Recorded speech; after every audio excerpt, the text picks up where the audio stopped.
Halo semua, perkenalkan nama aku Sarah Shana Neva, aku dari kelas Fiskal D.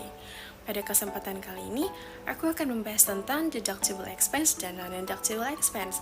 Nah, bagi kalian yang belum tahu apa sih deductible expense dan non-deductible expense itu, yuk simak video penjelasan aku berikut ini. Check it out! Saya memilih judul klasifikasi deductible dan non-deductible expense karena topik tersebut menarik bagi saya. Dan juga banyak sebagian dari masyarakat yang masih belum mengerti apa itu deductible dan non-deductible expense.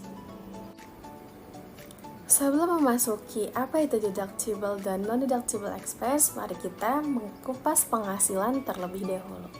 Menurut pasal 4 ayat 1 Undang-Undang PPh nomor 7 tahun 1983, sebagaimana telah diubah terakhir dengan Undang-Undang nomor 36 tahun 2008 tentang pajak penghasilan, penghasilan adalah setiap tambahan kemampuan ekonomis yang diterima atau diperoleh wajib pajak, baik yang berasal dari Indonesia maupun dari luar Indonesia, yang dapat dipakai untuk konsumsi atau untuk menambah kekayaan wajib pajak yang bersangkutan dengan nama dan dalam bentuk apapun.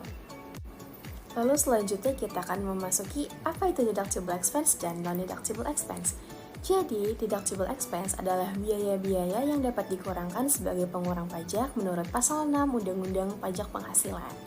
Sedangkan, non-deductible expense adalah biaya-biaya yang tidak dapat dikurangkan dari penghasilan bruto dalam hal perhitungan penghasilan kena pajak menurut pasal 9 Undang-Undang Pajak Penghasilan.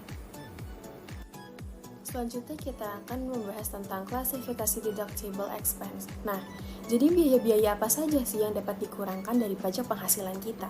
Yang pertama ada biaya yang secara langsung atau tidak langsung berkaitan dengan kegiatan usaha. Lalu, ada penyusutan atas pengeluaran untuk memperoleh harta berwujud dan amortisasi, iuran kepada dana pensiun, kerugian karena penjualan atau pengalihan harta yang dimiliki, kerugian selisih kurs mata uang asing, biaya penelitian dan pengembangan perusahaan, biaya beasiswa, magang dan pelatihan, piutang yang nyata-nyata tidak dapat ditagih.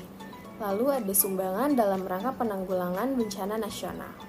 Selanjutnya ada sumbangan dalam rangka penelitian dan pengembangan, biaya pembangunan infrastruktur sosial, sumbangan fasilitas pendidikan, sumbangan dalam rangka pembinaan olahraga, dan yang terakhir ada biaya penggantian atau imbalan dalam bentuk natura. Selanjutnya ada implementasi dari deductible expense. Jadi ada seorang karyawan perusahaan yang memiliki penghasilan kena pajak sebesar 30 juta. Lalu, dirinya menyumbangkan sebagian hasil dari penghasilannya untuk fasilitas pendidikan sebesar 5 juta. Maka, karena adanya pengurangan dari sumbangan tersebut, pajak yang harus dibayar oleh karyawan tersebut adalah sebesar 25 juta. Lalu selanjutnya akan membahas klasifikasi non-deductible expense. Nah, kalau sekarang biaya-biaya apa aja sih yang nggak bisa dikurangin dari pajak penghasilan kita? Yang pertama, ada pembagian laba dengan nama dan dalam bentuk apapun. Biaya yang dibebankan atau dikeluarkan untuk kepentingan pribadi pemegang saham, pembentukan atau pemupukan dana cadangan, premi asuransi, kesehatan, jiwa, dwiguna, dan beasiswa, lalu ada pemberi kenikmatan, jumlah yang melebihi kewajaran, harta yang dihibahkan, bantuan atau sumbangan, pajak penghasilan, biaya atau pengeluaran untuk kepentingan pribadi.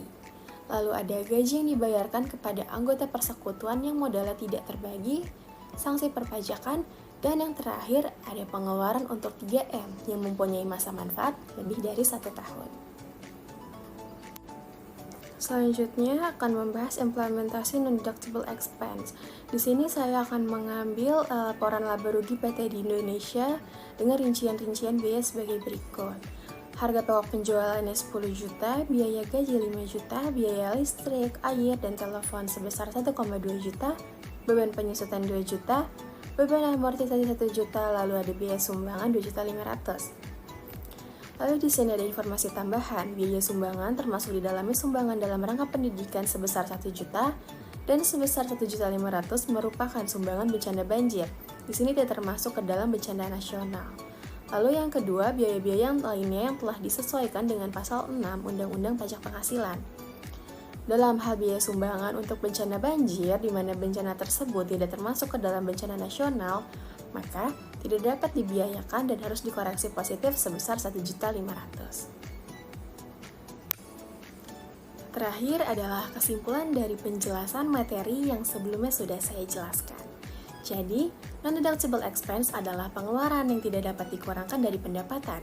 Sementara deductible expense adalah pengeluaran yang dapat dikurangkan dari pendapatan.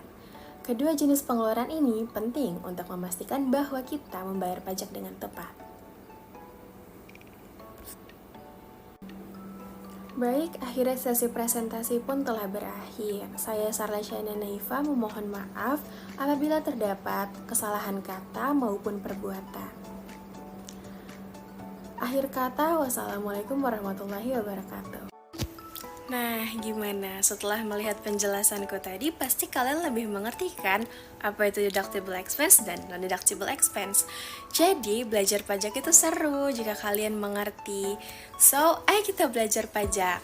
See you!